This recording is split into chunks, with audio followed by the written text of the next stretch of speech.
The Vietnam's education system has seen significant improvements in recent years, with rising numbers of students winning international awards and meaningful contributions to the global academic community. However, the status of Vietnamese universities remain modest in global rankings, falling short of their full potential. In light of this, Resolution 71 of the Politburo sets out a clear ambition. By 2030, Vietnam aims to have at least 8 universities ranked among the Asia's top 200. To explore Vietnam's journey towards this goal, we are joined by Professor Trần Thị Thanh Tú, Director of Science and Innovation Department, Vietnam National University, and Associate Professor Đào Ngọc Tiến, Vice President of Foreign Trade University. Welcome to both of you to Vietnam 360. Vietnam's education sector has made significant strides in recent years, marked by a rising number of high-achieving students, international awards, and growing research contributions. That progress is also being reflected in international rankings. According to the latest QS Asia University Rankings 2026, Vietnam now has 25 universities featured on the list. We've seen Vietnam growing reasonably strongly in international standing and competitiveness over the past few years. That's the continuation of an ongoing trend over a number of years as Vietnamese universities begin to put themselves on the map. However, the standing of Vietnamese universities in major international rankings remain relatively modest. According to Times Higher Education's latest Asia rankings, Vietnam currently has only one university in Asia's top 200. Under Resolution 71, Vietnam aims to have at least 8 universities in Asia's top 200 by 2030. I think setting ambitious goals is very positive, right? You need a North Star, you need a goal to galvanize a nation, to focus attention. So I think rankings have a great place, particularly important for, say, a country like Vietnam, who's trying to establish itself as an education hub. And so therefore that constant being able to evaluate yourself against others is a great thing. With only 4 years remaining until 2030, can Vietnam achieve this ambitious target?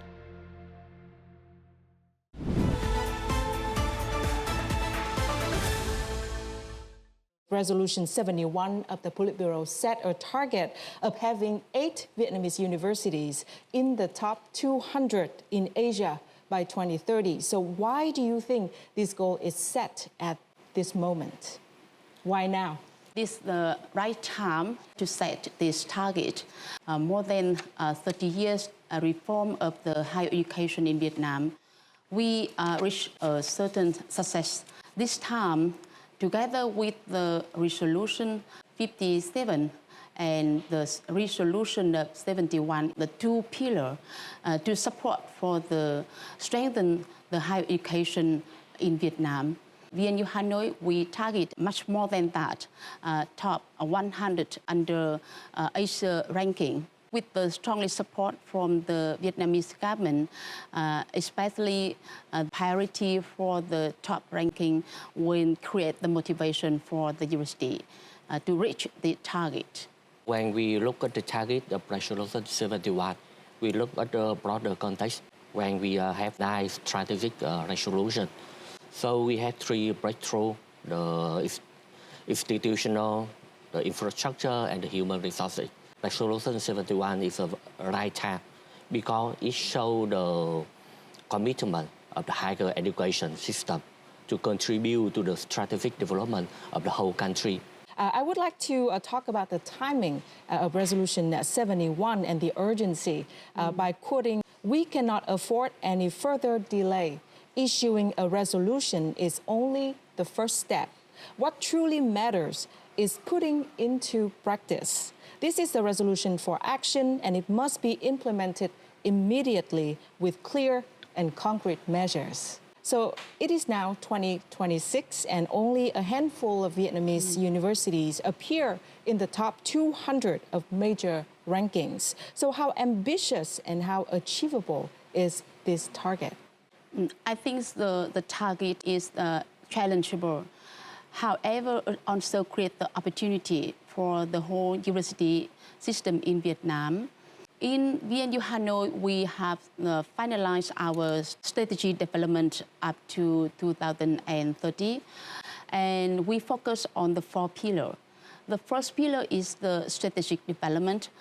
We have to catch up with the applying digitalization in the university governance. And the second pillar, we have to push up our research capacity through invest more in the lab system.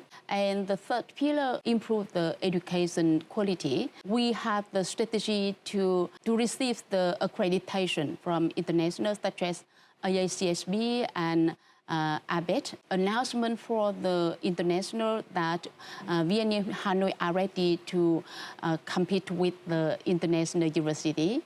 And the last one, we improve our HR to build up our young and talented lecturer and researcher. And the second one is to recruit the excellent talent from all over the world. Resolution 71 was issued in August 2025 and is now 2026. So Foreign Trade University officially joined the race for the top universities in different rankings. I want to ask you, what drives this urgency? It's the right time for the Foreign Trade University to have the breakthrough in the development. It is showing the commitment of the FTU to contribute to the development. One of the pillars in our strategy, we focus on internationalization. In the teaching, we are trying to have a pool of the talent professor coming from the foreign country, co-teaching with our own professor. And in the research as well, we have the co-research. We already established the FTU research lab. It's the contact point, it's the hub to attract the researcher. What if Vietnam fails to meet this target by 2030? No one can guarantee that we are always succeed, of course. Even we are not succeeded at this time, what we get is the development by ourselves. Yeah, because when we see the ranking, it is relatively, you can develop, but the other university can develop much more than you do. So your ranking is cannot increase, but your capacity, your development is improved. About 10 years ago, VNU Hanoi also set the target to be top 500. However, last year we cannot reach. But it tells us an experience how we can improve ourselves. International university rankings are often seen as a key measure of academic reputation and global competitiveness. Among the world's 2 most influential systems are QS and Times Higher Education, or THE. For QS, key indicators include academic reputation, employer reputation, citations per paper, age index, and international research network. For THE, key indicators include research quality, research environment, teaching, industry, and international outlook. Across both systems, universities rise not only through reputation, but through stronger research, better teaching, and global partnership. We focus on attracting and also bringing in some of the world's best research professors who are conducting cutting-edge research that matter to the world. We continue to improve our curriculum as well as our teaching and learning by expanding our program offering to include the latest knowledge and discovery. Our third strategy is to continue to expand our international connection, such as partnership and also student exchange, so that our education is shaped by a global perspective. Across the university, our educational offerings are really trying to make sure that we stay ahead of some of the developments in artificial intelligence, for example. We've really aspired to invest in research and to project that research out to the wider world. The fourth thing that we've done is really work with partners. I think the reality of education and research these days is that you can't do this alone.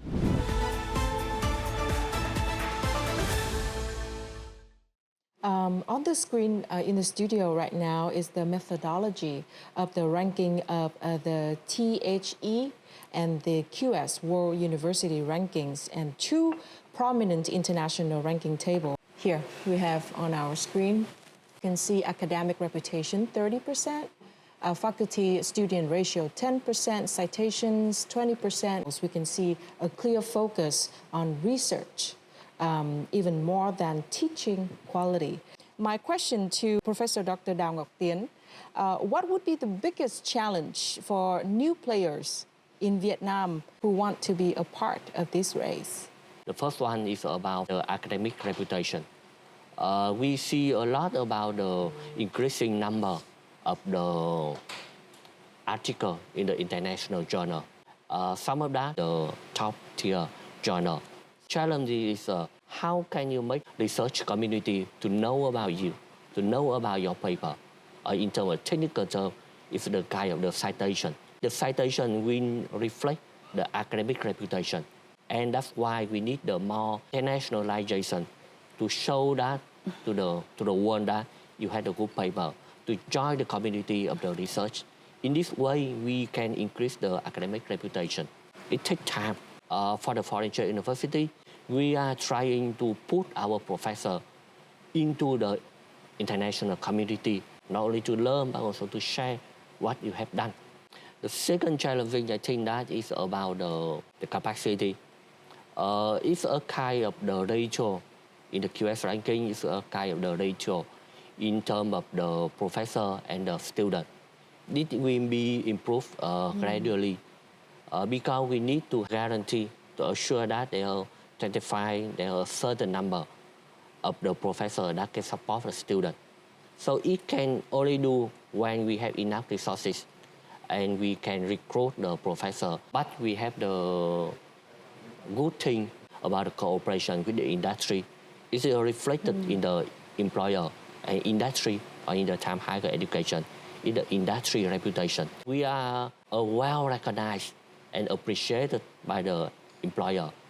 All the employer, when they are asked or even they are not asked by the FTU, they also think that the student, the alumni of the FTU is the good human resources. So I think that given the commitment of the university, the support from the government and the whole ecosystem, we can overcome the challenges in terms of the citation or the academic reputation, and also in terms of the professor, the pool of the professors. Vietnam National University has achieved some significant results in international ranking, and currently Vietnam's top university according to QS World University rankings. So what's the strategy and what are your priorities? In VNU Hanoi, we also collaborate with the corporation to create the linkage in research between the university and the corporation. Because the corporation is the end user of our research products. Under the international ranking, say QS ranking or THE, the portion of research acute more than 50%. The most difficult is that the revenue from the research, that how we can commercialize our research product and how we can make money from this research product. We have to change our thinking. Before, we only think that research is support for the education and training and for the publication.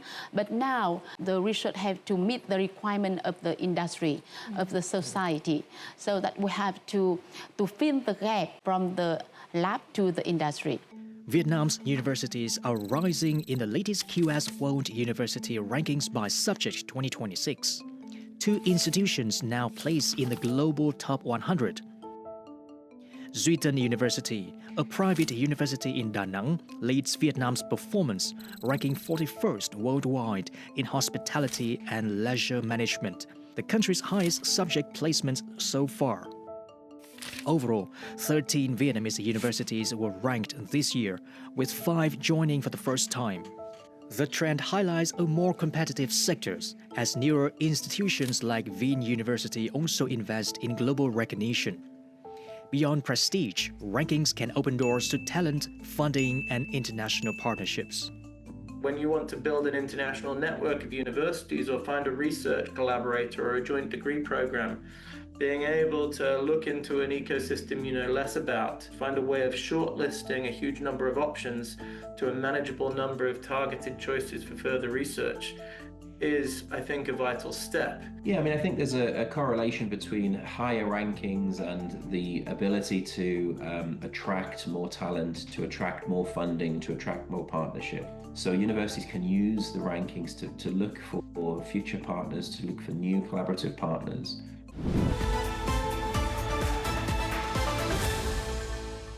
We can see through the reports that not only public universities are joining the race, we see that from private universities as well.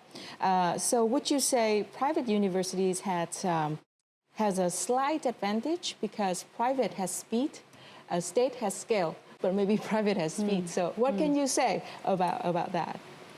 Yeah, frankly speaking, I think the stronger competition from the private university. They can make decisions quickly.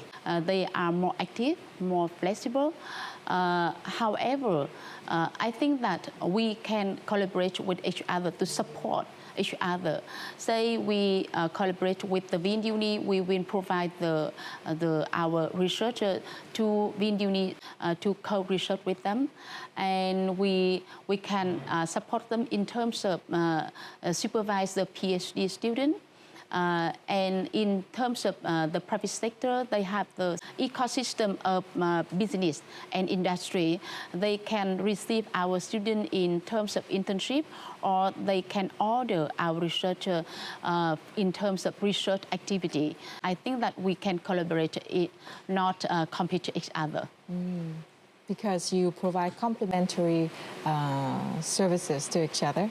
Yes. Yeah. According to the resolution 68, the Vietnamese government also recognized the importance of the private sector to the whole economy, especially in terms of education. They support much, not only in terms of receive the internship for students, but also for the joint lab and even scholar and sponsor for our student and lecturer. Yeah. What about university autonomy policy? Has the recent university autonomy policy balanced the game? The autonomy policy is a very important. It's very good for the public university. If we compare the private and the public university, what are the difference? So the private university have a more freedom, more speed to make a decision. But given the autonomy that we provided to public university, there are a lot of the limitations have been loosened. So the public university can somehow equal and cooperate with the private university. We do not see the autonomy as the cutting of the budget from the government to the public university, but we see the autonomy is the removal of the mechanism. So the autonomy will provide the public university with the mechanism to cooperate with the corporate, with the enterprise externally. Now you need to see the public university with the autonomy policy operate similar as the private company. We have to make a decision based on the cost and benefit, on the investment, whether we investment on the research to provide the sustainable impact. And in terms of the internal, the autonomy is provide us to have the mechanism, to have the way that to manage our own human resources. We can make a remuneration policy, can be the performance based.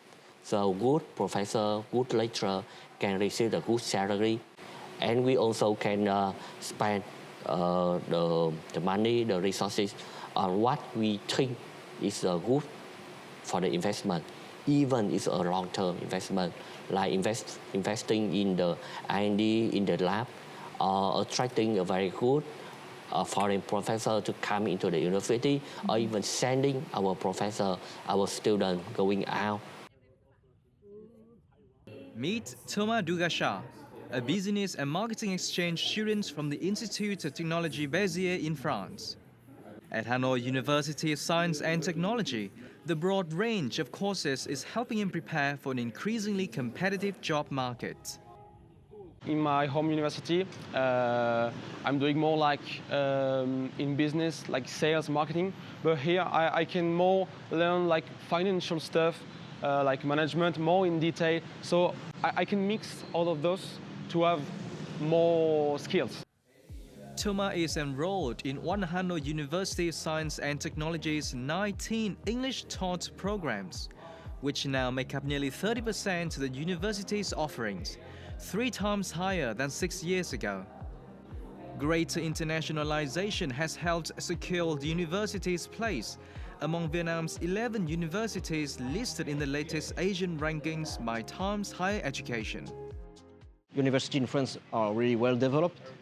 And then when I come here, I see the exact same equipment. So I think in my laboratory here, they have a quite good equipment. We should consider international rankings as a tool we can base on the criteria and indicator is in order to improve the real quality of higher education system in Vietnam.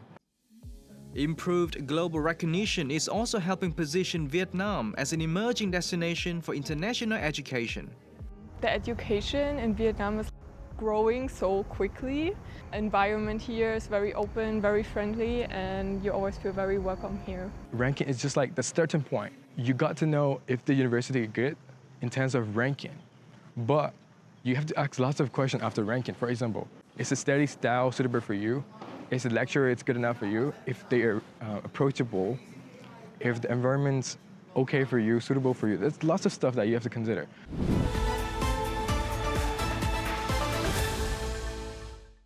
We've been talking about numbers and ranking, but I want to touch on education that matters, that beyond the numbers. And we have here in the studio students from different universities. So a question from the students to our panelists. I understand that university ranking, the improved ranking is really important, but I wonder what's the benefit for the students ourselves, because I don't think we place too much emphasis on the number, but rather the teaching quality, the learning experience, and our employment after graduation. So please, if you can dig a little deeper into that aspect. This is a question for not only students, but also for the parents. The research and the education is the very important 2 pillars of the university quality. For example, your lecturer is very good at research, will update a lot of knowledge and technology and research results in all over the world and bring to your lecture. And in terms of students, even students with the support from the lecturer in doing research, you can bring what you learn to the real world to solve the problem in the company, and it will give you deep understanding about what you learn from your lecture. The ranking, the number is not the most important, but the important is the quality. Yeah. But if you have a few hundred universities and much more than that all over the world, how can you make sure that which university have the high quality? So the ranking is a kind of signal. And for you, it will be the opportunity for the student to deep into the research activity, to have the opportunity to be internationalization. You can go exchange at the foreign university, and you can also have the classmate. It is the foreign student, and it is also the signal for the enterprise that the graduate from the ranked university somehow had a good quality. So it's easier for the student to be recruited by the enterprise. Resolution 71 stated that 3% of budget spending should be for university education. So what do you make of this figure and how should it be spent? 3% is a very impressive number. If we compare to other countries and if we compare to the history of spending, we never ever had such a high number, 3%.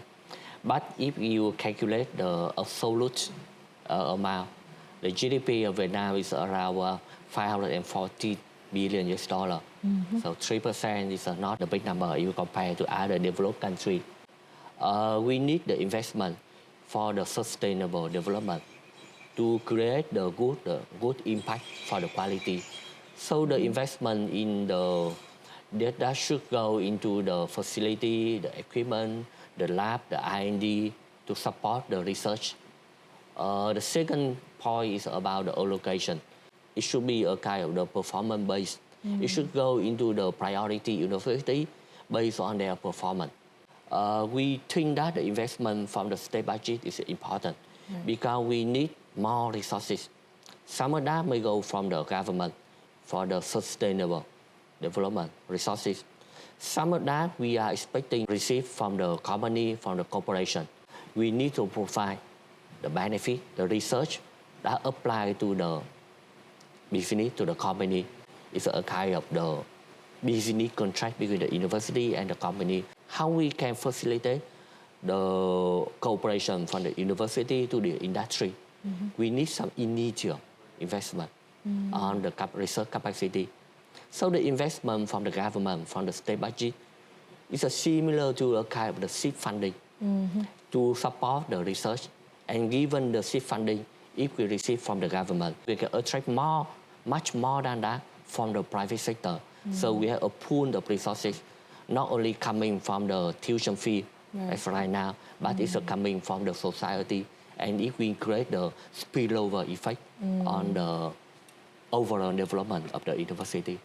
I do agree that the investment in terms of finance is the most important, but however, a lot of stuck in the mechanism will impact to our development. Really need the mechanism how to use this financial budget with like an autonomy mechanism that we have to be responsible, but we have the right to use it with the flexible one. For example, we can invite excellent professor come to VNU Hanoi like a visiting professor, but a lot of procedure like a visa and etc. And besides, we cannot pay salary for him or her directly, only in terms of support or research grant. Investment is important, but get the money, we have the financial resources, but we need the right to spend. Because we have mentioned that the university need to operate as a company. So we need the right to make a decision in terms of the input resources, and we need the decision, the authority to set our the tuition fee, to set our price of the output. We are willing to compete with the other university, but if we can provide high quality, we can set the price. Well, we're coming to the end of our discussion today. Thank you so much for joining us. Professor Trần Thị Thanh Tú from VNU Hanoi and Associate Professor and Dr. Đào Ngọc Tiến, Vice President of Foreign Trade University. Economic development goes hand in hand with education.